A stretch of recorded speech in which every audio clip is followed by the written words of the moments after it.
Something very interesting and honestly very tense is happening between South Africa and the US.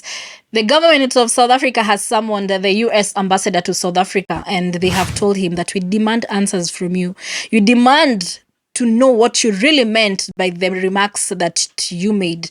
The government of South Africa has said that the remarks made by the US ambassador during his first public address, they were very undiplomatic and very unacceptable, and the remarks, they have really created outrage inside South Africa. Now, I want us to break down exactly what he said, because each point touches on very sensitive issues tied to apartheid land and to South Africa's sovereignty, and these are the main issues that he raised.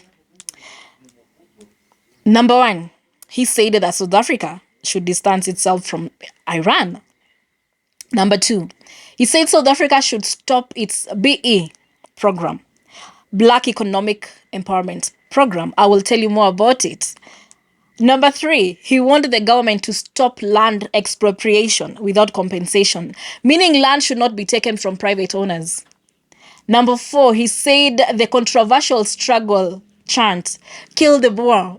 The chant that Julius Malema chants, like, kill the Boer, kill the Boer. He said that it needs to stop. Number five, he said South Africa should prioritize farm murders and suggested creating a special force unit focused on protecting white farmers.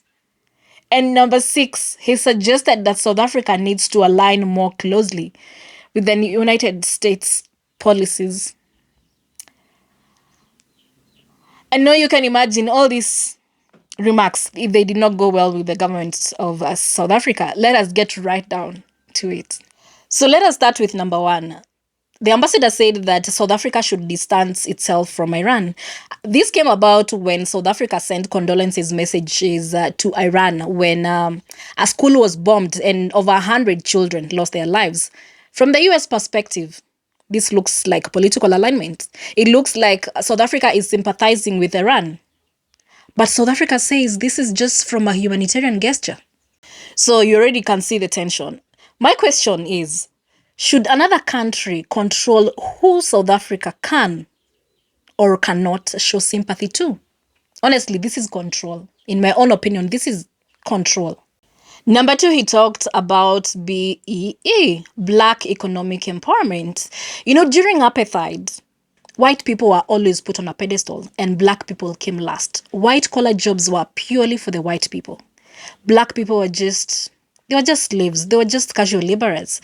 But South Africa said that we need to create a fair playing field for the black people, and that is how BEE was formed. But now here comes the ambassador and saying that BEE is a form of reverse racism against white South Africans. But South Africa says that this is a way of correcting historical injustices. Let us go to number three. Number three, he talked about land expropriation without compensation. And this is actually a very sensitive issue because during colonial rule and apartheid, a large portion of land ended up in the hands of white landowners. The South African government says land reform is necessary so that land can also be used for public purposes, building schools, hospitals, and infrastructure. But critics say taking land without compensation could threaten property rights and economic stability. And what makes the debate even more interesting is that the US itself has something similar called eminent domain, where the government can take private land for public use as long as compensation is given. So some South Africans are asking, why is this acceptable? Because it is the same thing that is happening in the US. So why is it acceptable in the US? But when it comes to South Africa, it is not right.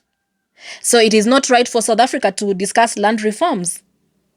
Number four, he talks about the chant that is sung by Julius Malema. Oh, I loved some Julius Malema.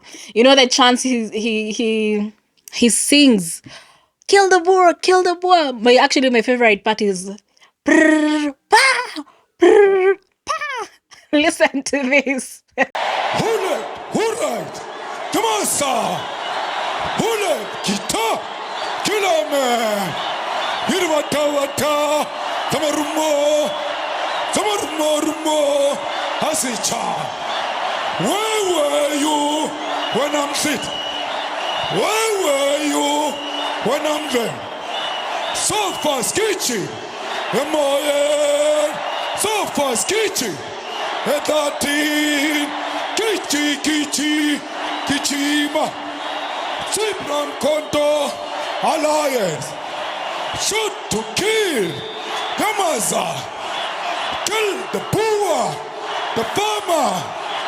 Kill the poor, the farmer. Brr, pa, pa, brr, pa, pa. This song is considered part of South African liberation history, but some people feel like that it is promoting violence against white people. The issue even went to court, and the court said that we will not erase our history just to make some people comfortable. And the this ambassador says that this chant must stop. We're running out of patience. We believe that more and more it becomes a statement by the South African government when it doesn't want to respond to simple questions that we have.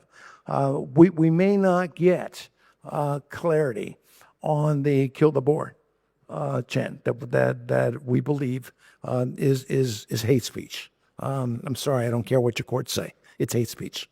Number 5, he talks about farm murders involving white farmers, and he actually said that a special police unit should be created to protect white farmers.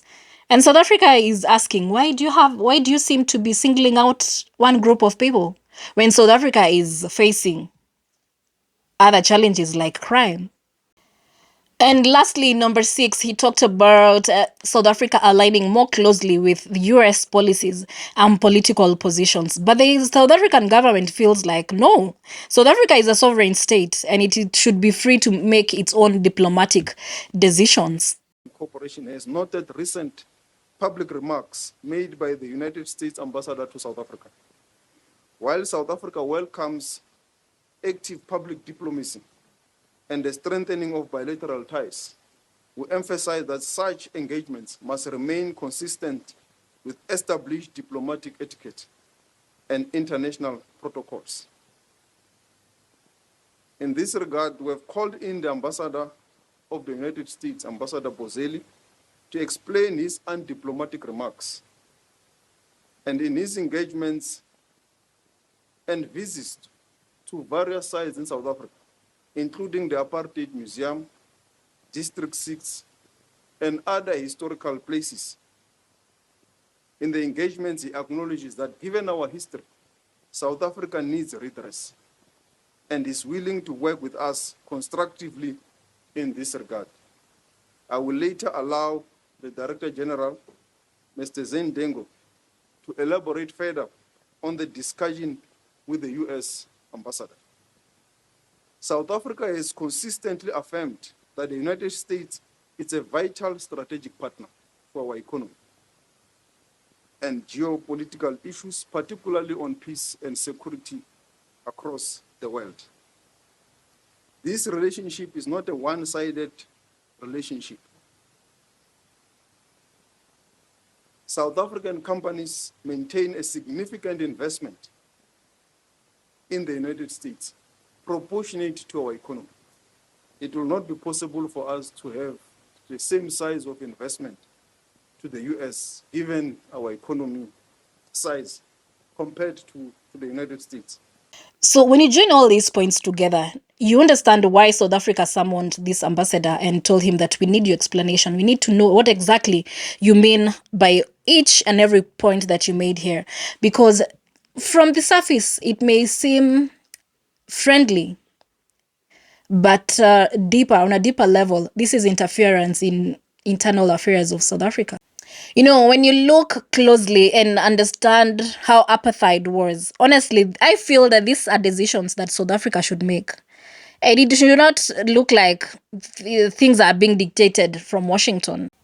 My perspective for this one, very easy. This is where diplomacy gets very delicate.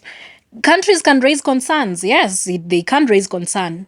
about other nations, but there's a fine line between raising concern and meddling in other people's affairs, meddling in internal policies of other nations. And I do not think that another country should be telling South Africa how to be dealing with its own history. That's just me. That's my perspective.